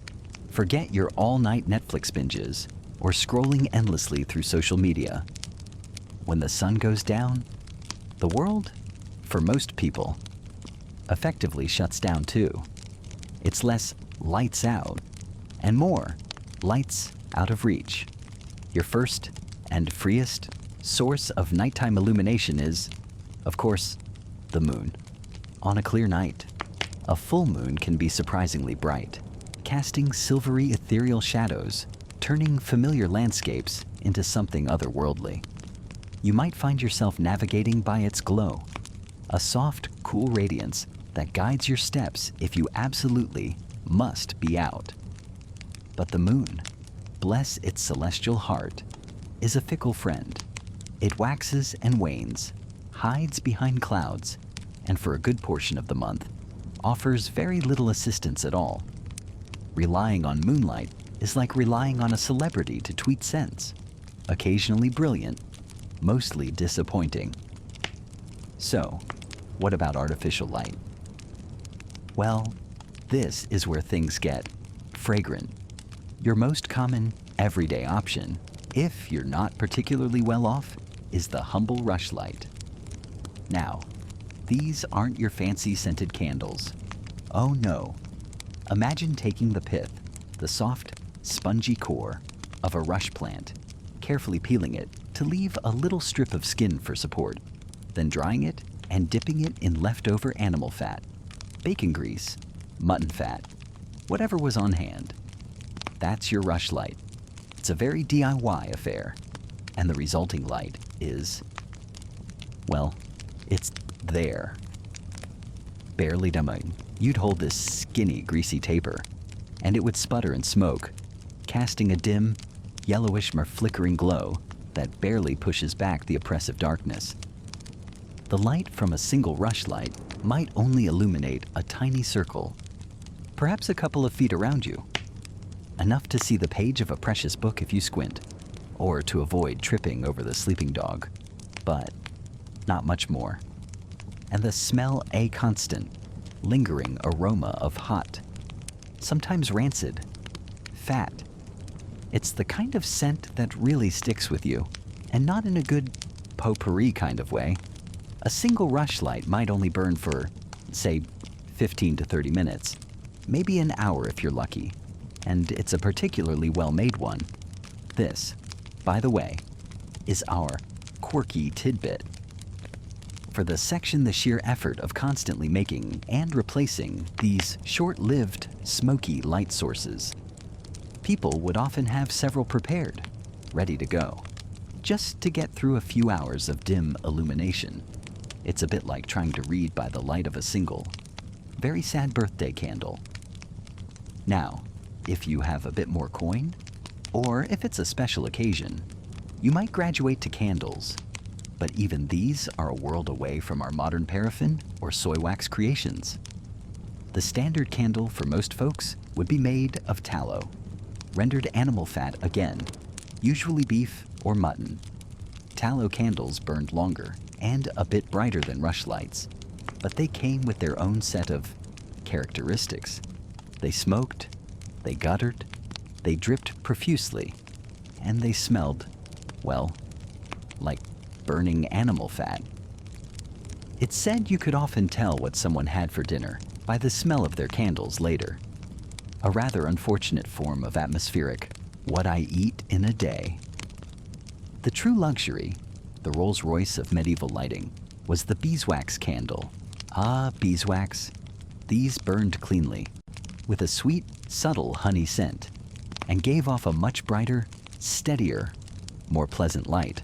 But beeswax was expensive, seriously expensive, the kind of thing reserved for churches, monasteries, and the very wealthy. Having a room lit by multiple beeswax candles was a significant display of status.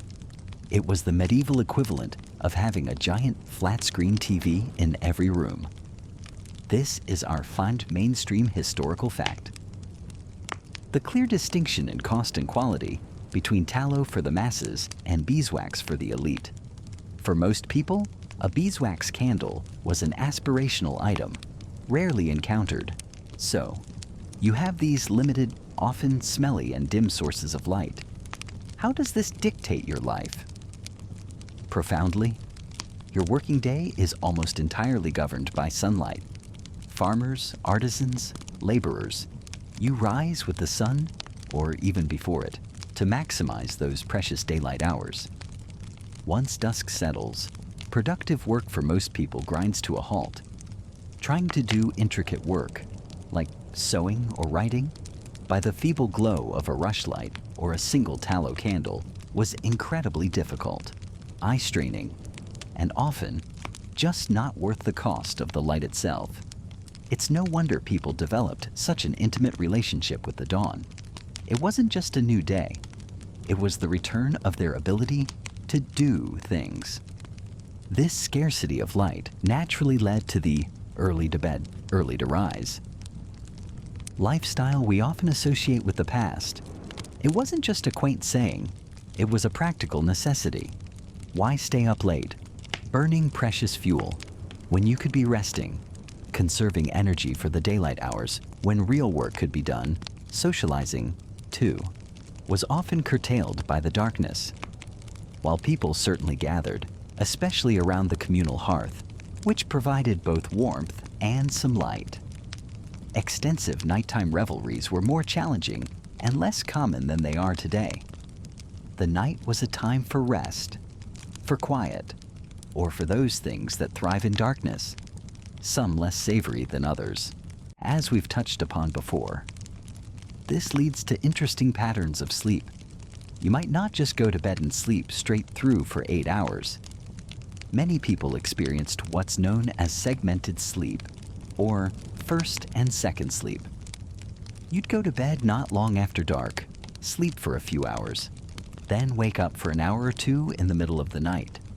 During this waking period, you might pray, meditate, check on the livestock, have a quiet chat with your spouse, or even get up and do some light chores if there was enough moonlight or a banked fire. Then, you'd go back to sleep for a second period until dawn. Historians still argue whether the widespread adoption of segmented sleep was primarily due to lighting conditions making sustained activity at night difficult, or if other sociocultural factors played a more significant role. But it's fascinating to think that our solid 8-hour block of sleep is a relatively modern construct, perhaps influenced by the advent of cheap, reliable artificial light. Being awake and active for long periods after dark was simply impractical and expensive, unless you had a very good reason. The town watch, for instance, had to be out, had to have light. They would carry lanterns, carefully shielded against the wind, their flickering lights a small comfort in the vast inky blackness. But for the average person, wandering around in the dark was dangerous and generally avoided. You couldn't see where you were going. You couldn't see who else was out there. And every lit candle or rushlight was a tiny drain on your resources. It's hard to have bright ideas when your main light source is as dim as a politician's promise. Think about it: your entire rhythm, your productivity, your social life, even your sleep, all held captive by the availability of a few sputtering flames. It's a tyranny, not of a cruel king, but of physics and economics. The cost of light, the inefficiency of it, shaped society in fundamental ways. We, with our brightly lit cities that never truly sleep, our homes ablaze with light at the flick of countless switches, have largely forgotten this fundamental constraint. We've conquered the night, or at least, we think we have. But back then, the night was a vast dark ocean, and you were just a tiny boat with a very small lamp, hoping to make it to morning.